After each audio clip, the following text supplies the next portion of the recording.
Jai Shri Ram. We are starting our GRE verbal tryout. A tryout. A tryout is a kind of display of your expertise. Okay, something like an audition. You keep trying out all the time.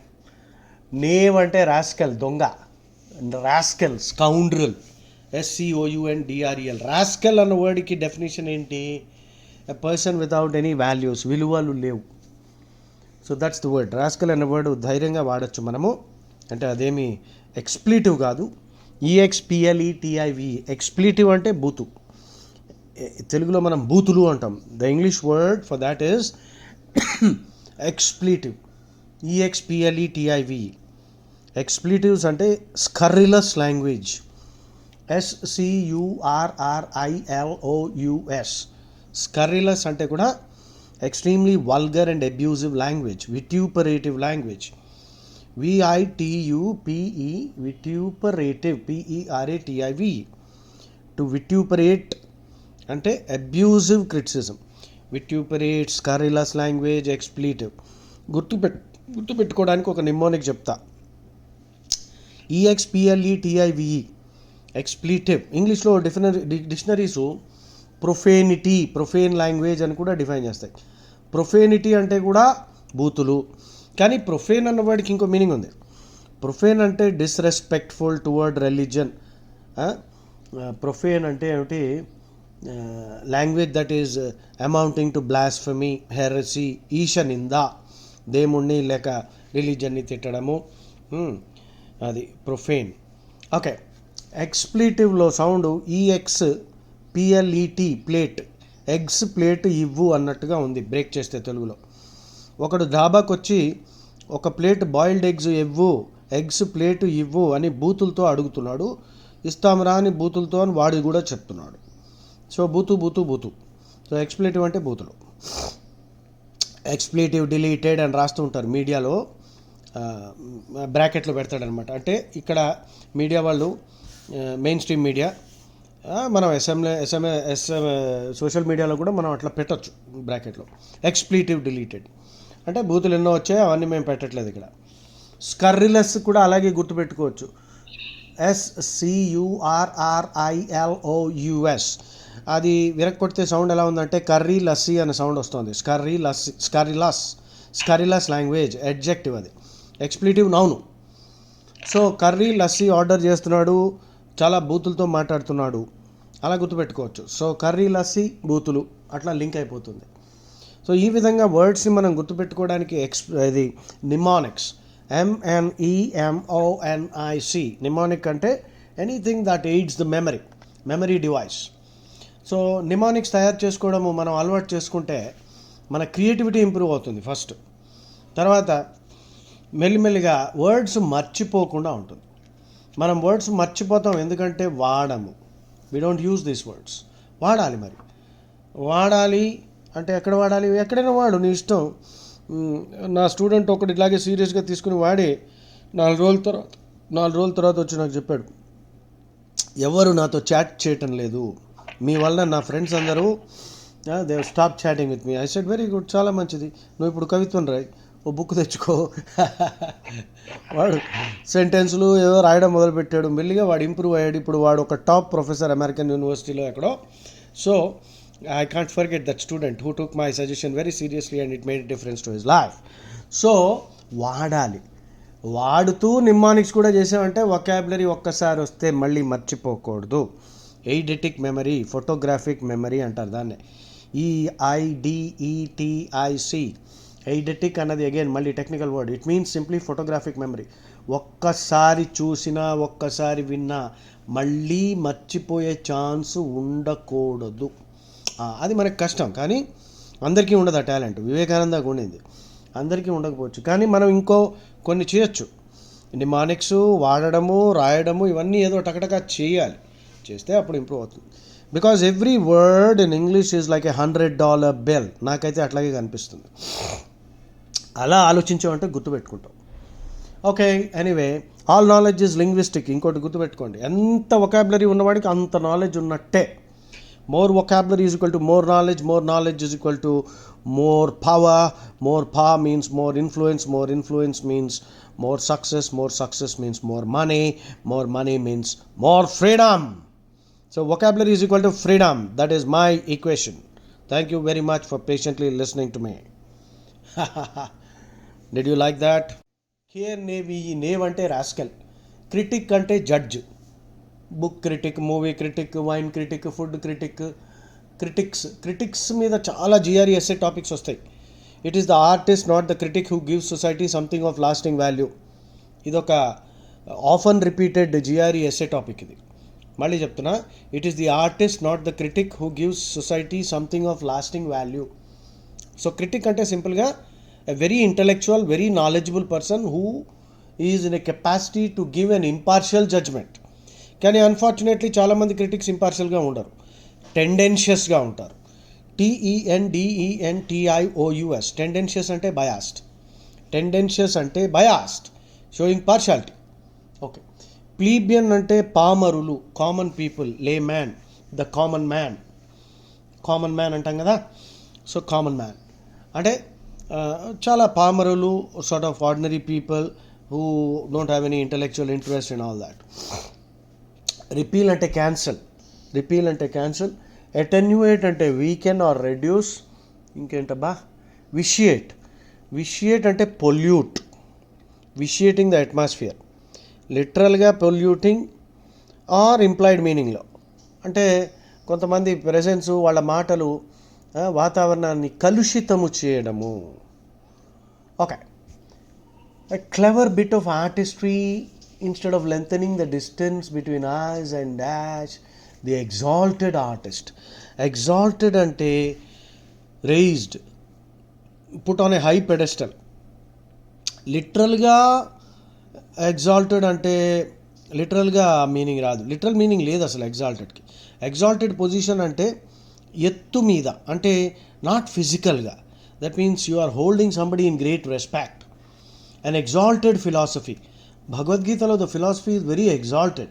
Krishna says, I am present in everyone's heart. So there is no need to convert or kill anybody simply because he doesn't subscribe to our religion. So that's an exalted philosophy. Unlike other holy books of other religions which are very debased. DEBASED. Debased anna base, very base ante crude. Chala దిగ్గజారిపోయిన, degenerated. So ఎగ్జాల్టెడ్కి opposite degenerated. Exalted position అంటే very lofty, LOFTY, on a high pedestal. Okay. So now please tell me, think. I'm going to pause here now.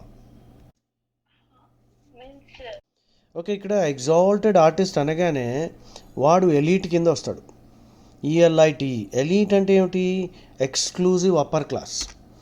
Intellectual elite, intelligentsia, INTELLIGENTSIA, intelligentsia అంటే మన సమాజంలో most high IQ ఉన్న వాళ్ళని cognoscenti, COGNOSCENTI, intelligentsia. Highbrow, HIGHBROW అంటే మన సమాజంలో లేక ఎక్కడైనా ఏ దేశంలో మొత్తం ప్రపంచంలో ఇంటలెక్చువల్ ఎలీట్ అన్నామంటే చాలా హై ఐక్యూ ఉన్న వాళ్ళని ఇంటలెక్చువల్ ఎలీట్. ఎలీట్లో రకరకాల కేటగిరీస్ ఉన్నాయి. డిజరాటీ, DIGERATI అంటే సాఫ్ట్వేర్ గీక్స్ అనమాట. గీక్ అంటే very eccentric and very learned fellow. So glitterati, GLITTERATI అంటే ఫిల్మ్ స్టార్లు, రాక్ స్టార్లు, వీళ్ళు ఎంటర్టైన్మెంట్ ఎలీట్. సో అలాగా పెట్రీషియన్, PATRICIAN అంటే అరిస్టోక్రాట్, అంటే రాజుల వంశం నుంచి వచ్చిన వాళ్ళు. సో ఇలాగా లిటరాటీ, LITERATI, లిటరాటీ అంటే గొప్ప ఆథర్స్, గ్రేట్ ఆథర్స్. సో వీళ్ళందరినీ ఎలీట్ కింద జమ చేస్తారు. సో ఎలీట్కి ఆపోజిట్ ఏమిటి? కామన్ మ్యాన్, ఆమ్ Aadmi.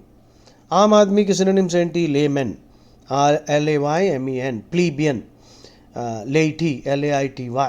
Hi polloi, HOIPOLLOI. Canaille, CANAILLE. Rabble, RABBLE. So these are all common man. So ఎలీట్కి కామన్ మ్యాన్కి చాలా డిఫరెన్స్ ఉంటుంది. మధ్యలో ఉండేది మిడిల్ క్లాస్. మిడిల్ క్లాస్కి the word is bourgeoisie, BOURGEOISE. bourgeoise. It's a French origin word, bourgeoisie. Bourgeoisie, దాని pronunciation bourgeoisie mentality అంటే middle class mentality. Middle class mentality అంటే ఏంటి? మిడిల్ క్లాస్ మెంటాలిటీ అంటూ ఉంటాం. మిడిల్ క్లాస్ మెంటాలిటీ అంటే risk తీసుకోరు. జీవితంలో రిస్క్ తీసుకోకుండా గవర్నమెంట్ జాబ్ దొరికిపోతే చాలు, బాగా సంపాదించేసుకుని పెళ్లి చేసుకుని పెద్ద టీవీ కొనుక్కుని ఇల్లు కొనుక్కుని చచ్చిపోతాడు. అది మిడిల్ క్లాస్ మెంటాలిటీ. ఇంకా మిడిల్ క్లాస్ మెంటాలిటీ అంటే డిగ్రీలు, పేరు కింద 10 డిగ్రీలు కావాలి. సో అది మిడిల్ క్లాస్ మెంటాలిటీ అంటారు. దాన్నే బూర్జువాస్ మెంటాలిటీ అంటారు. We must get over that. We should be willing to take calculated risks and we should stop bothering too much about qualifications. It's not the qualifications, it's your personality, the knowledge and experience that you gain. So anyway, bourgeoisie mentality మీద చెప్పాను. రేపొద్దున దాని మీద passage పడిందంటే it will be easier for you. So the more you know, the better it is for you in the GRE. So ఇప్పుడు now let us again take a look at this. Critics పెడదామా, plebeian పెడదామా, ఏది పెడితే బెటర్గా ఉంటుంది? ఆ artist అన్నాడు అక్కడ ఉన్నాడు, చాలా ఎత్తు మీద ఉన్నాడు, మనం ఇక్కడ ఉన్నాం. సో ఈ మాట అంటున్నది క్రిటిక్ అంటున్నాడు అనుకోవాలా, కామన్ మ్యాన్ ఎవడో అంటున్నాడు అనుకుంటే బెటరా? That's the question. So anyway we paused here when we examined the whole thing very carefully. You see ఇక్కడ your answer has to be plebeians because it looks like a sentence being uttered by somebody who senses that there is a big distance, pedda gulf anamata. There is a big gulf between me and the great artist. So a critic on the other hand usually sits in judgment over anybody, and a critic seemingly occupies a higher position, and a critic will never say that the artist is occupying an exalted position, though he might praise him. But the critic's natural tendency is to sit in judgment on somebody. So I don't think the word critic will fit here. I think we should go for plebeians and the next blank should be attenuate. అంటే చాలా తెలివిగా ఈ డిస్టెన్స్ని తగ్గించబడ్డది. Okay, next కింద words చూద్దాం. ఇంటర్నిసైన్. ఇంటర్నిసైన్ అంటే it is a fight between sub groups with in a group. అంటే మన హిందూ సమాజంలోనే కొన్ని వర్ణాలతోటి, కొన్ని కులాలు వేరే కులాలతోటి, అందరూ హిందువులే కానీ వాళ్ళలో వాళ్ళు కొట్టుకు వస్తున్నాం. లేక కులము లోపలే మళ్ళీ మనకి ఆర్ మతం మన ధర్మం లోపలే సెక్టేరియన్ వైలెన్స్ ఉండొచ్చు. SECT, సెక్ట్, డినామినేషన్ అంటే sub group, religious sub group. ఇప్పుడు ఒకప్పుడు చాలా తక్కువ, కానీ సినిమాల్లో దాన్ని ఎగ్జాజరేట్ చేశారు. శైవులు వైష్ణవులు ఒకళ్ళు అటాక్ చేసుకునేవారు. అది చాలా తక్కువ. ఎందుకంటే శైవరాజులు విష్ణు గుళ్ళు కట్టారు, వైష్ణవ రాజులు శివాలయాలు కట్టారు. కానీ సినిమాల్లో కమల్ హాసన్ లాంటి దొంగ వెధవలు హిందూ ఫోబ్ అంటే ఎవడు? One who hates Hinduism. So వీళ్ళు సినిమాల్లో దీన్ని ఎగ్జాజరేట్ చేసి మనము సెక్టేరియన్ వైలెన్స్ కూడా మనకి హిందూయిజంలో బాగా ఉంది.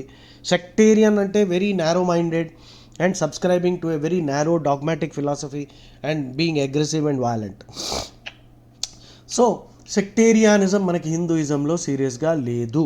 కాకపోతే కొంత కొట్లాటలు అవి ఉండొచ్చు, ఇప్పటికీ ఉంటే మంచిదేలే. సో ఇంటర్నిసైన్ బ్యాటిల్స్ అంటే a battle between people belonging to a particular group or society which is actually eventually weakening the whole society. దాన్ని ఇంటర్నిసైన్ బ్యాటిల్ అంటారు. మరి ఇది ఎలా గుర్తుపెట్టుకుంటారు? నిమానిక్ తయారు చేసుకోండి, వాడండి. మార్షల్, యుద్ధానికి సంబంధించినది. Martial arts, martial law, war.